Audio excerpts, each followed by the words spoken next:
Roadkill. It's Freiburger versus Finnegan in a muscle car shootout. Now, normally you'd expect us to be driving junk, but I hope you don't feel that way this time because they're both my cars. I'll be in my Super B, he'll be in the Crusher Camaro. We're gonna roll him from LA to Salt Lake City to see which one survives, and then drag race him in a quarter mile. And the good news is, I can't lose, because they're both my cars.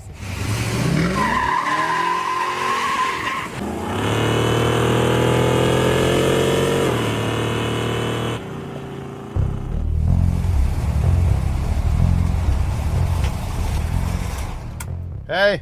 Are you ready for your ass whooping? What am I ready for? Your ass whooping. You're going down. 3,488 pounds. What does yours weigh? 3850. What is that? 362 pounds. It's Thursday morning. Just got done scaling the Crusher Camaro to find out how heavy it is. Gonna make some last minute adjustments because this car hasn't run in a while. And in fact, the Super B and the Crusher have never really run at the same time, nor have they run against each other. So this is kind of an epic trip for us.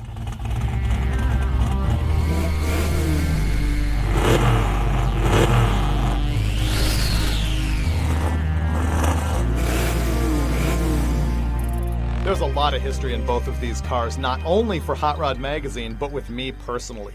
The Super B is a 70 model, and it's actually my very first car. I've had it for 30 years. When I was 15 years old, I paid $1,800 for it. The engine in the Super B is a 484 cubic inch Hemi, which is based on the 426. On the dyno, this thing made 675 horsepower, but by the time I got it in the car with smaller headers and a full exhaust system and a mechanical fan and all this other kind of stuff, I'm thinking it's delivering like 600.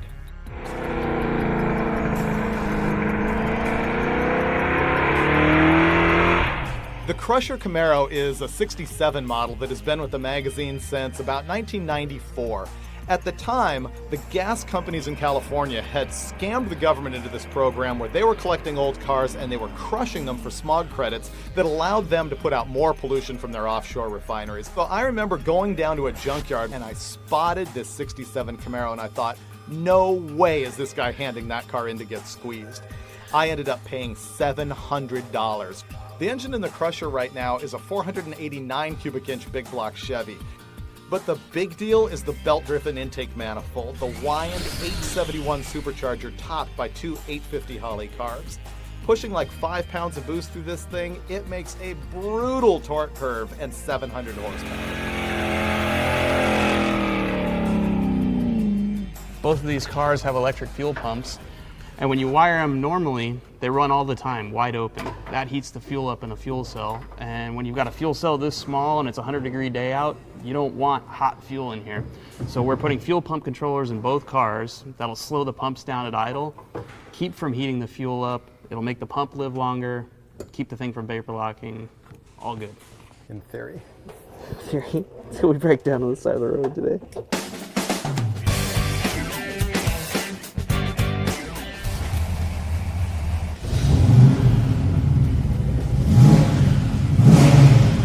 So, you'll notice I'm already ahead of you. Enjoy it while it lasts. Besides, all the chicks care about is who's got the bigger engine. That would be me.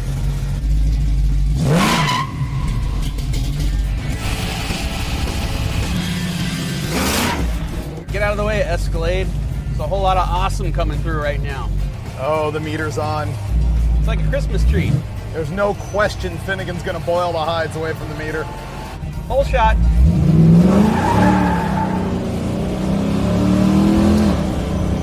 So we're about to embark on a journey in cars that are about 50 years old with no air conditioning, no electronic fuel injection. But driving an old hot rod, that's like pizza and sex.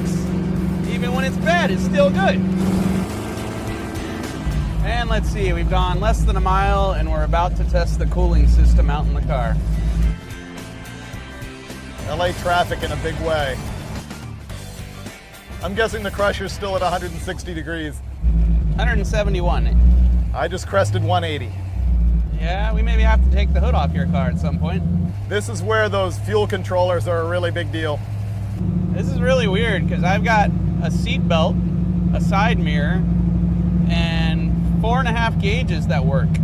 Now, if you're really sitting down, wait for it, registration and insurance. On both cars? Why, yes. Wow, you've gone pro. We're fully legal. So when you rear end the Super Bee with the Crusher, I'll just have my insurance company pay itself to fix it.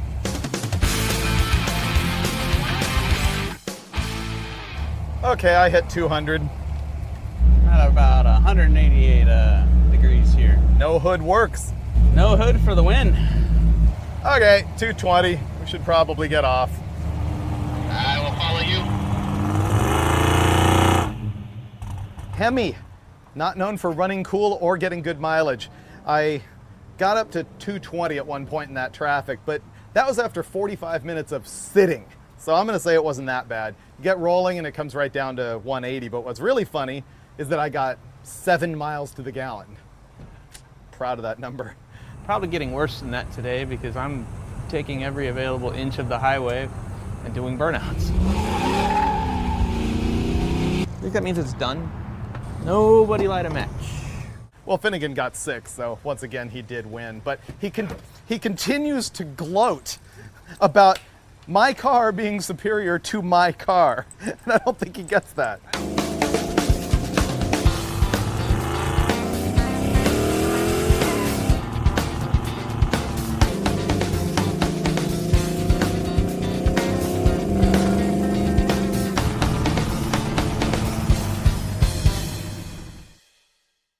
Well, it's 11 o'clock. We've made it to Barstow, which is roughly a 2-hour drive that we've accomplished in, let's see, 3, 4, 5, 6, 7, 8, 9, 10, 11.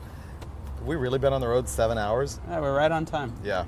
The socket is worn out on the taillight and isn't grounding, and so he sometimes has running lights, sometimes not, sometimes brake lights, sometimes not. It's kind of like a disco. What he's trying to do is make a wedge so that when the socket goes into its hole, that these tabs will keep in ground with this thing. Problem is the socket goes in and then dangles around freely and doesn't ground. What if we install it halfway and just tape it together? I'm good with that. This here is why we can't have nice things. Only I have the skills to make the bulb light with no ground. Until, ready? Ta-da! All right.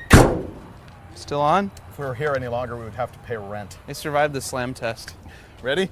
Yeah. I would have paid $10 to see one of those lights go out when you did that.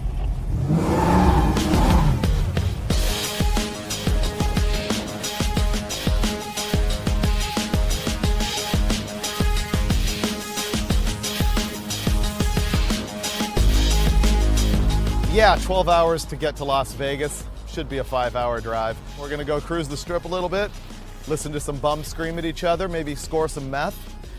I got you something because you're in Vegas. Oh, okay. Perfection. Maybe get ourselves a friend for the night and see if we can find a hotel that will park the cars right out front so they don't get jacked with overnight. And then we're gonna sleep for 45 minutes and hit the road again in the morning because it's supposed to be 6 hours to Salt Lake City, which for us means 12. Vegas, baby.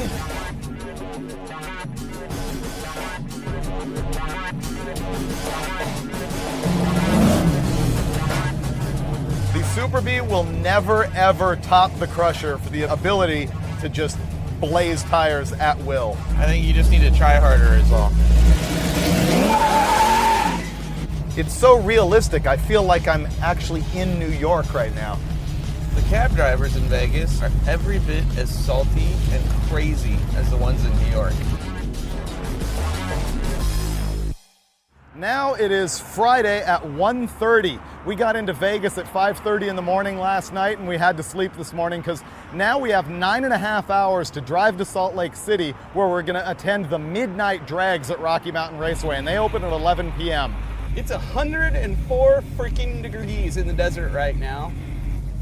Roadkill. Good luck. I'm gonna need it. Thank you. Good luck. Thanks. You know it's bad when the homeless guy wishes you good luck after he takes one look at your automobile. I'm glad that I have the vinyl seats here so that the sweat just sort of pools around my butt. Yeah, I got Yeti sweat now. Soon it'll be swamp ass. This is really like when Fat Elvis had his comeback at the Las Vegas Hilton, and he was on stage doing the karate chop moves. I'm thinking the level of sweat down his back was about similar to what I have right now. Not to just kick you in the nuts with the whole age thing again, but I don't believe I was alive when Fat Elvis was doing the karate chop you speak of.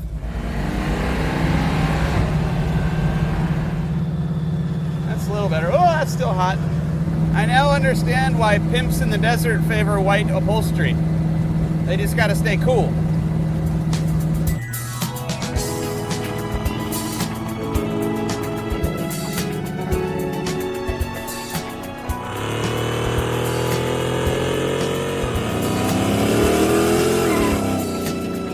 Oh, this isn't good. Remember, we put those fuel pump controllers on these cars because we knew it was gonna be hot like this. It's 107 here right now. I'm actually having a fuel boiling problem. It's like percolating. You can feel it when you're driving down the road. It sort of surges sometimes, and the carburetor is so hot you can't even begin to touch it.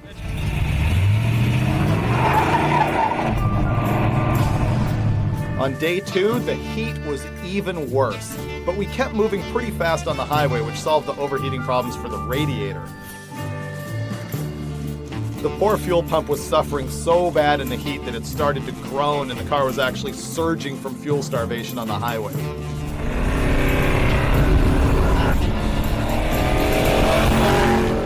If I lift and let it fill the fuel bowls, I can drive it normally for quite a while, and then it starts to stumble, and then I lift, and then I'll drive normal again. Yeah. And it sounds bad. You hear how loud it is? Yeah, it's overheating. I'd say let's buy like 10 bags of ice for the trunk to get around the fuel cell, and then prop it up with towels and bungee cord the trunk shut, let it cool off, and hit the road again. All right. Hopefully there's drain holes in here somewhere. Here where we can make a kegerator out of the Super Bee.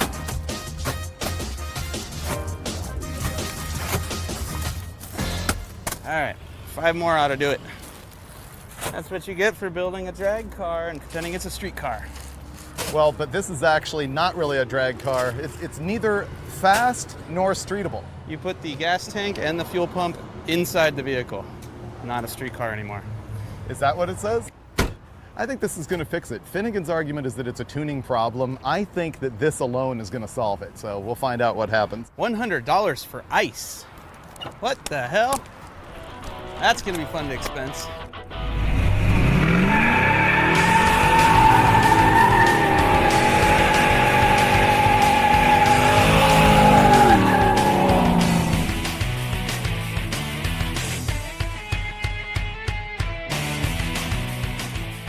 I realize that an added benefit to the ice in the trunk is that it's helping eliminate that stink bug stance. It's a twofer. It's the gift that keeps on giving. Actually, that's a 3-way, because it's also keeping the beer cold.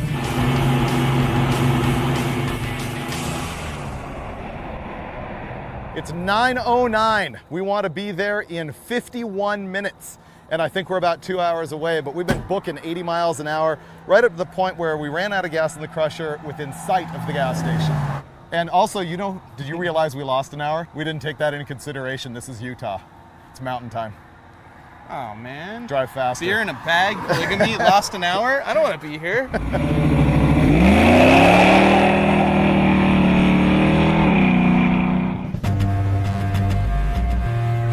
After more than 20 hours of driving, we finally made it to Rocky Mountain Raceway at midnight. We were blown away when we got there about how many cars were there. They usually have to cut them off at 200 cars, and there was a ton of people in the grandstands. Stuff like this just does not happen in California anymore. It's like 1 o'clock right now. They close at 2, and the people here are super cool, but there's a limit to what they're gonna let us do. We're trying to do some road trip maintenance, new spark plugs. Sooty. She's not exactly tuned for highway driving. We wish we'd arrived at like 9 o'clock so that we could truly be ready for this. But as usual, we're jamming at the last second to get in as many runs as we can. We got 30 minutes left to get this done. I gotta rejet Dave's carburetor. I have a bad feeling he's not gonna get to make a nitrous pass. Are you standing here waiting for us? Oh, I know. Oh, wow. Oh, yeah. The people at Rocky Mountain Raceway were super cool, and they held the lanes open longer than they really should have as we were thrashing on these cars to get passes in. But finally they were both ready, and Finnegan hopped in the Crusher and took off out to the starting line. And that's when the Super Bee wouldn't fire up. I opened the hood and found out that the secondary float ball on the carburetor was just a geyser of gasoline. He was right behind me. I don't know what he's doing. Something must be wrong with the car. These are jet extensions right here for when the fuel's sloshing towards the back of the bowl. You can see the witness mark where they were crushed and holding the float down. That wasn't good. All right, well, Dave has pretty much burned up all of our time. So now I think we're down to one pass. Just run him. I'm 50-50. This is probably not going to happen at all.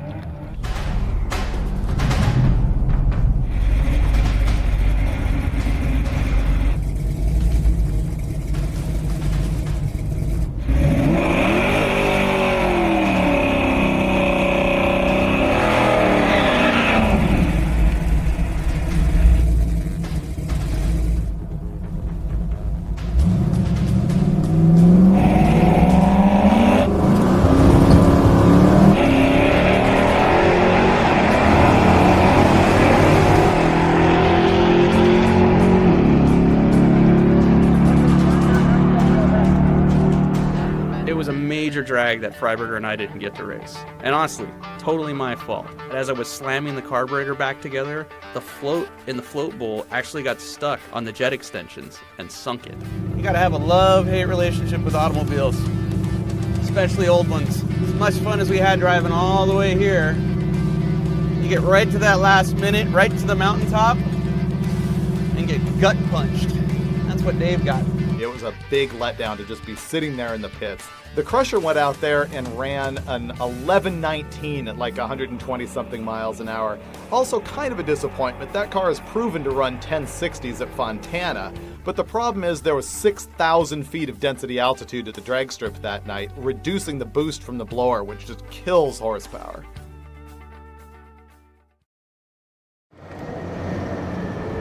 Repair and maintenance prohibited in the parking lot, but it doesn't say roadkill on it, so my thought is it doesn't apply to us. More of a guideline than a rule, right? I can't deny I was really depressed at not being able to get the Super Bee down the track. We needed to turn it around, make it another 700 miles home, and find some way to put a capper on this trip.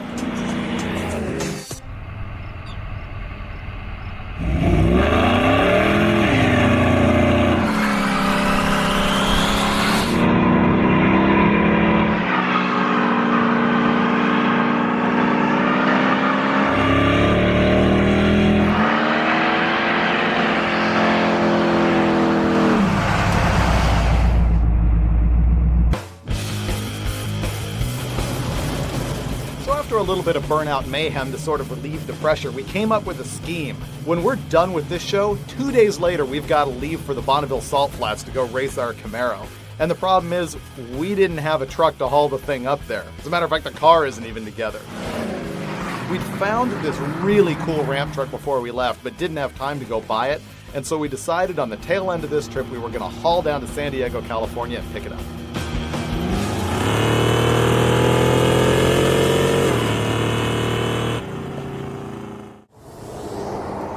Everything's going great.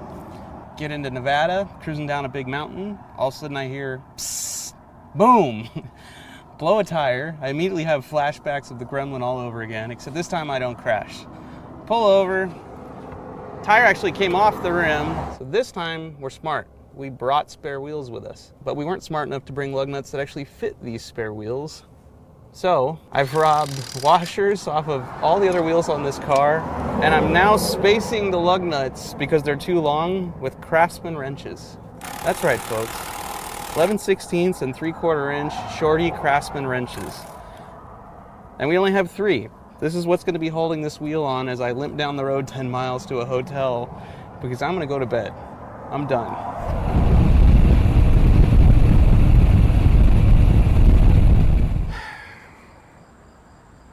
Roadkill. It's beer time.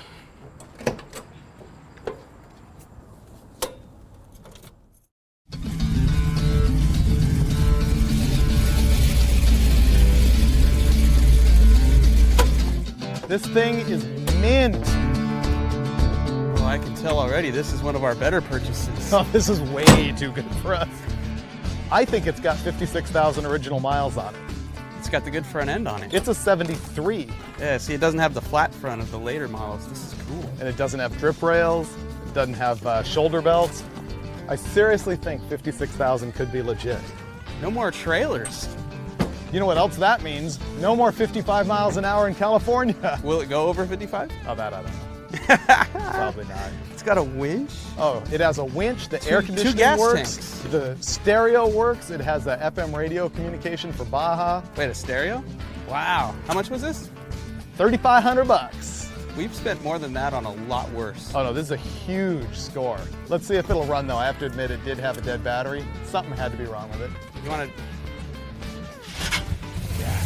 That's a big block, 454. Factory 454, With yep. air conditioning and 2 batteries. Do you want to put the Crusher on the truck?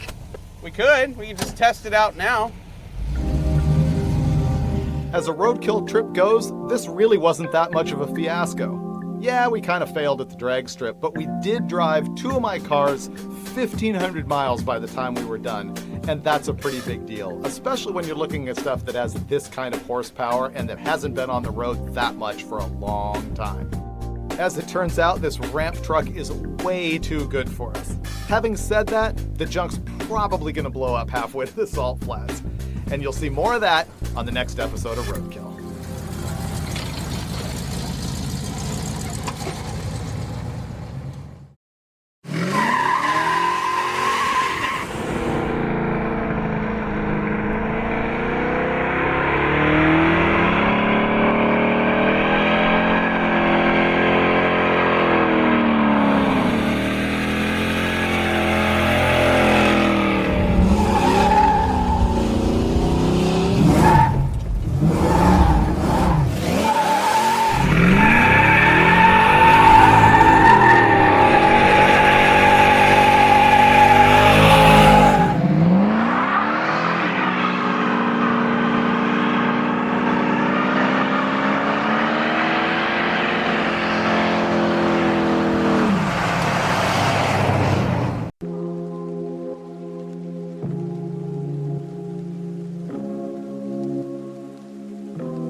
Ladies first, baby, I insist. I can be